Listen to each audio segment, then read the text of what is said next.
born of Sentinel blood, but unworthy to be called a brother, consumed by the void and its power, the thirst for revenge always growing. Rise, Void Knight, and with your new power, kill all those that stand in your way.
Hello travelers, Boardman21 here, and today's build is the Rive based Void Knight, and we're going to be doing lots of void damage with it, and we're going to be running some unusual skills that people usually struggle with keeping all up. We're going to have sigils going, and with sigils we're going to have 4 of them up, and usually that's a mana intensive problem for people, but since it's the only skill you're going to really be focused on casting other than Rive to get your mana back, it's really easy to keep all 4 of them up and it doesn't slow you down too much. And if it does, there are ways to switch it around to where it's an insta-cast and doesn't slow you down at all. However, you will lose a little bit of damage if you set it up that way. But with Rive itself and the way that we have it set up, as long as you use a sigil within 3 seconds and then you attack with Rive, you and your shadow are capable of hitting the training dummy for up to 250,000 damage with a critical strike from Rive, which is absolute crazy damage, and it's going to let you just plow through single targets and even area of effects, because the big hits come with the 3rd strike and it has a huge area of effect.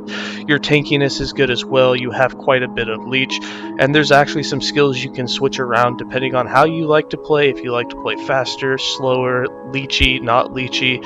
So we'll go over those options in the skills, and speaking of them, let's go ahead and get into them. First, skills, we're running Smite, Sigils of Hope, Rive, Anomaly, and Lunge. You can also switch out Anomaly if you want and use Abyssal Echoes. You can also use Volatile Reversal. If you use Echoes, Echoes is good for getting some void penetration. The Anomaly is good for getting some leech, attack speed, and some extra void damage, along with a lot of critical strike chance. That's why we're using it here. And if you use Volatile Reversal, you can get a bunch more attack speed and make yourself go a little bit more turbo. The choice is yours on that one, but this is the slot that I would change out with that. The other ones are kind of necessary, although you could also drop Smite if you wanted, but wouldn't make much sense since a lot of your attack speed comes from it as well. Alright, for Smite, we're using it to boost our damage and our attack speed, and we want to put a cooldown on it so that we can just put it on autocast. However, if you don't want to autocast it and you want manual control, you can do that as well. We have 1 point in Holy Wave, 5 points in Righteous Fury, so that we have that global melee fire damage, 5 points in Righteous Flurry, so that we have 50% increased attack speed, which is huge. 1 point in Descend, this will give it a cooldown. That's what allows me to just put it on autocast, so I know that it's going to go off every time that it can. 4 points in Holy Fire for the Ignite chance. The reason you want to go with Ignite and basically nothing else on the tree is you're going to do 60% more damage against ignited enemies with Rive, so having all sources that you can ignite enemies as quickly as possible is going to increase your total damage output. And 4 points in Immolate to have some Spreading Flames chance. For Sigils of Hope, this gives us a huge damage boost, and normally it's super mana intensive, so it's hard to keep up. However, because you're just using Rive as your main skill and you can get a lot of mana generation on it, especially going the Void route, It's very easy to keep Sigils of Hope active. You just have to remember to constantly be casting it. So for us, we have 4 points in empowering sigils. Now we're going to have up to 4 sigils active, and we get 24% bonus damage per sigil. So that's 96% damage total, which is already a 100% boost right off the bat. Then we have 3 points in Decree of Flame. This gives 3 fire damage per sigil, which means that with 4 of them, we're getting 12 fire damage per active sigil. And with 1 point in Sigils of Despair, we're converting that to Void. So we're now getting 12 Void damage with our 4 sigils, and because we have 4 active, we're getting 60% increased Void damage. So again, you get 96% increased damage, then you get 12 flat Void, and then you get another 60% Void damage. You can see how this is definitely going to give you a huge boost of damage playing a Void Knight with a Void Rive. And then we have 1 point in Burning Sign for some Ignite chance, because that never hurts. With 4 sigils, that gives you a 24% chance total. And then since we're going to constantly be casting it, we're almost going to have 100% uptime. However, you can always cast this before you encounter a boss or something, or before you plan on attacking, so that you can have the buff as much as possible, but you'll definitely have the mana to have it up 100%. But this will give you another 120% increased global melee damage for 3 seconds, but it'll basically be up all of the time. So 96% damage, 12 flat damage, another 60% void, you have some ignite chance, and then another 120% damage. That's a huge boost from one skill, which makes Sigils one of the best in slot synergies for Rive in this build. With 2 points in Iron Sigils for more armor while you have them active, we get 80 per, so that's 320 armor. That'll make you a bit tougher. We have 4 points in Enduring Hope for that duration, just to unlock the tetragram so that we can have that +1 maximum to go from 3 to 4 total.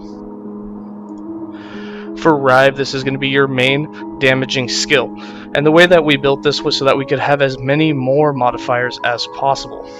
First, we went down south, so we have 2 points in Sever for some ignite chance on the first strike, 1 point in Twisted Fangs for some ignite on the second strike. We don't super care about that, but it just means that we're basically going to be guaranteed to ignite the enemy by the time we get to the third strike, and all strikes, all of them, will deal 60% more damage against ignited enemies.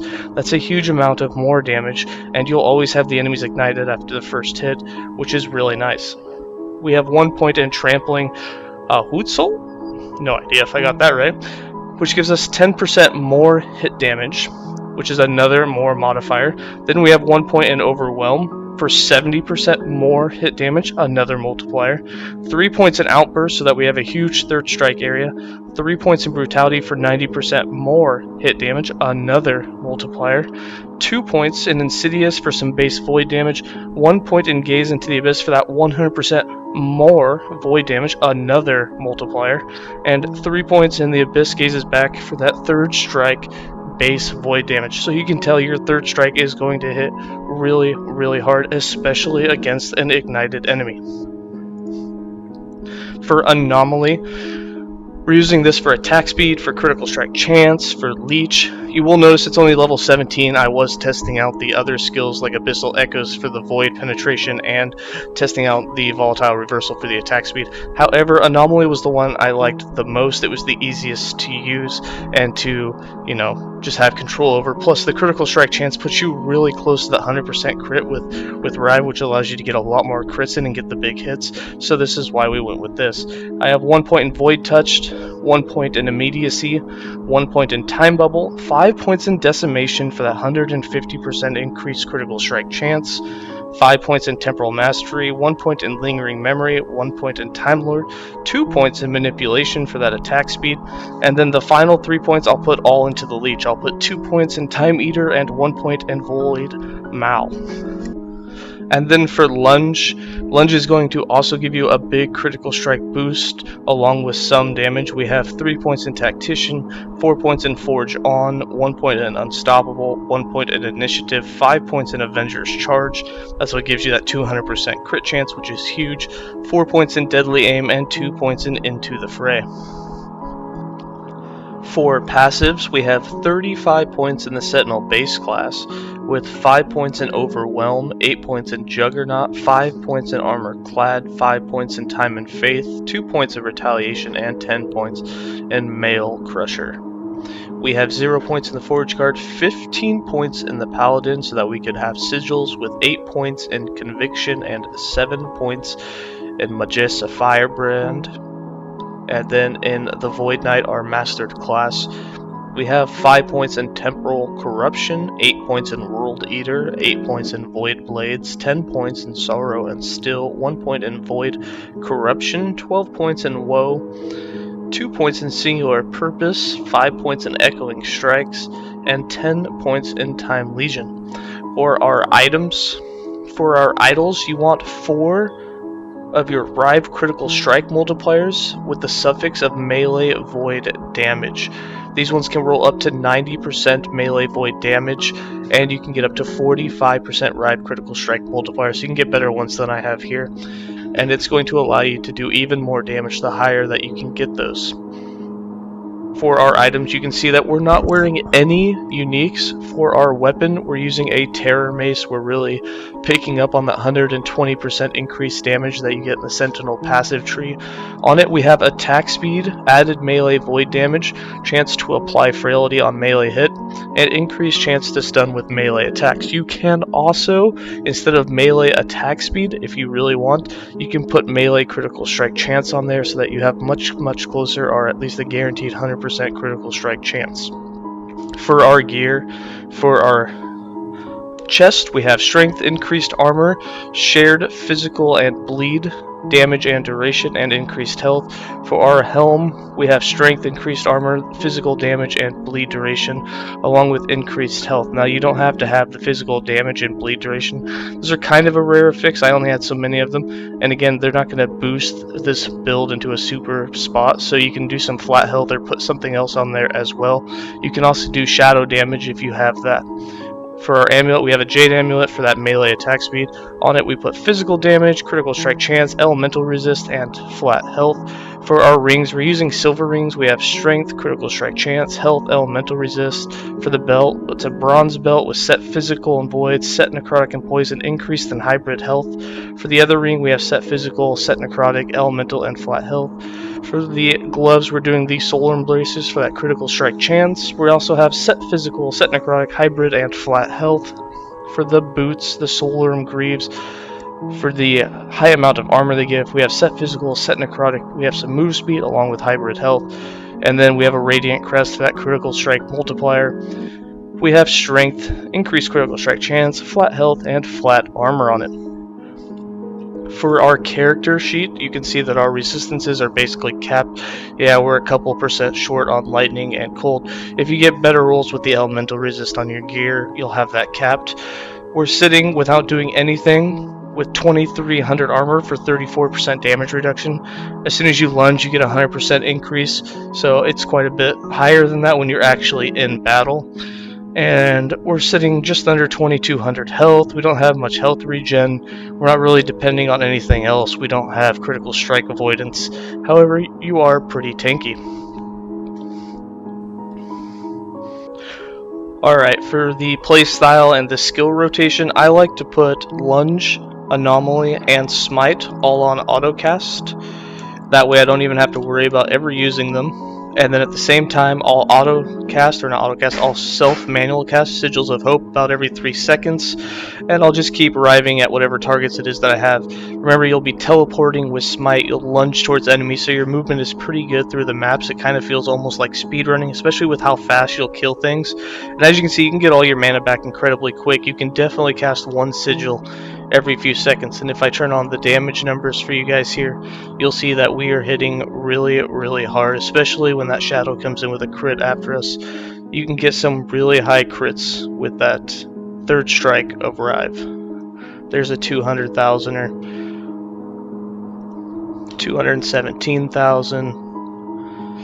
And like I said, if you put the melee critical strike chance on your weapon instead of melee attack speed, you're going to be getting a lot more crits, and it's going to be a lot easier to see the really big numbers popping out. But you can easily hit between 200 and 300,000 quite often, and that is the build. I'm going to go ahead and give you guys some more gameplay.